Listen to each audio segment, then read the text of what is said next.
I'd like to read the story to you titled Too Many Tamales by Gary Soto and Ed Martinez. Maria stood at the window and looked out at the snow drifting through the street in the dark sky. Maria moved her nose off the glass and came back to the counter. She was acting grown up now, helping her mother make tamales. Their hands were sticky with matzah. That's very good, her mother said. Maria happily kneaded the matzah. She felt grown up wearing her mother's apron. Her mom had even let her wear lipstick and perfume. If only I could wear Mom's ring, she thought to herself. Maria's mother had placed her diamond ring on the kitchen counter. Maria loved that ring. She loved how it sparkled. When her mother left the kitchen to answer the telephone, Maria couldn't help herself. She wiped her hands on the apron and looked back at the door. I'll wear the ring for just a minute, she said to herself. The ring sparkled on her thumb. Maria returned to kneading the matzah, her hands pumping up and down. On her thumb, the ring disappeared, then reappeared in the sticky glob of dough. Her mother returned and took the bowl from her. Go get your father for this part, she said. Then the three of them began to spread matzah onto corn husks. Maria's father helped by plopping a spoonful of meat in the center and folding the husk. He then placed them in a large pot on the stove. They made 24 tamales as the windows grew white with delicious smelling curls of steam. A few hours later, the family came over with armfuls of packages. Her grandparents, her uncle and aunt, and her cousins Dolores, Teresa, and Danny. Maria kissed everyone hello, then she grabbed Dolores by the arm and took her upstairs to play, with the other cousins tagging along after them. They cut out pictures from the newspaper, pictures of toys they were hoping were wrapped and sitting underneath the Christmas tree. As Maria was snipping out a picture of a pearl necklace, a shock spread through her body. The ring! She screamed.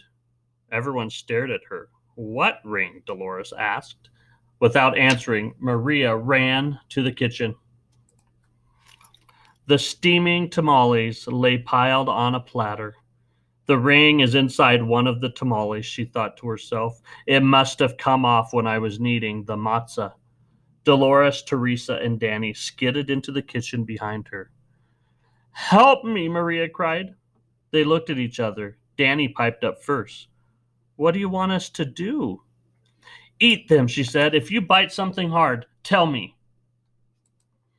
The four of them started eating. They ripped off the husks and bit into them. The first one was good, the second one pretty good, but by the third tamale they were tired of the taste. Keep eating, Maria scolded. Corn husks littered the floor. Their stomachs were stretched till they hurt, but the cousins kept eating until only one tamale remained on the plate. This must be it, she said. The ring must be in that one. We'll each take a bite. You first, Danny. Danny was the youngest, so he didn't argue. He took a bite. Nothing. Dolores took a bite. Nothing.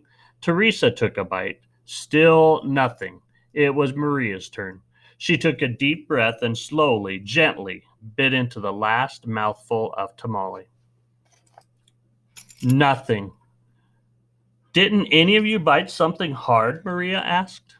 Danny frowned. I think I swallowed something hard, he said. Swallowed it, Maria cried, her eyes big with worry. She looked inside his mouth. Teresa said, I didn't bite into anything hard, but I think I'm sick. She held her stomach with both hands. Maria didn't dare look into Teresa's mouth. She wanted to throw herself onto the floor and cry. The ring was now in her cousin's throat, or worse, his belly. How in the world could she tell her mother? But I have to, she thought. She could feel tears pressing to get out as she walked into the living room where the grown-ups sat talking. They chattered so loudly that Maria didn't know how to interrupt. Finally, she tugged on her mother's sleeve. What's the matter? Her mother asked. She took Maria's hand. I did something wrong, Maria sobbed. What? Her mother asked.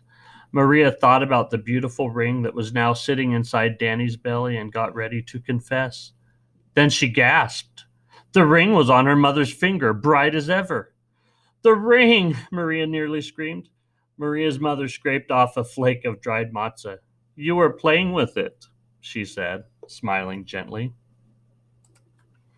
I wanted to wear it, Maria said, looking down at the rug. Then she told them all about how they'd eaten all the tamales. Her mother moved the ring a little on her finger. It winked a silvery light. Maria looked up and Aunt Rosa winked at her too. Well, it looks like we all have to cook up another batch of tamales, Rosa said cheerfully. Maria held her full stomach as everyone filed into the kitchen, joking and laughing.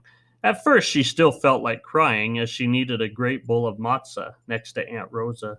As she pumped her hands up and down, a leftover tear fell from her eyelashes into the bowl and for just a second rested on her finger, sparkling like a jewel. Then Rosa nudged her with her elbow and said, Hey, Nina, it's not so bad. Everyone knows that the second batch of tamales always tastes better than the first, right? When Dolores, Teresa, and Danny heard that from the other side of the room, they all let off a groan the size of 24 tamales. Then Maria couldn't help herself. She laughed, and pretty soon everyone else was laughing, including her mother. And then Maria put her hands back into the bowl of matzah. The leftover tear was gone. And that's the story of Too Many Tamales by Gary Soto and Ed Martinez.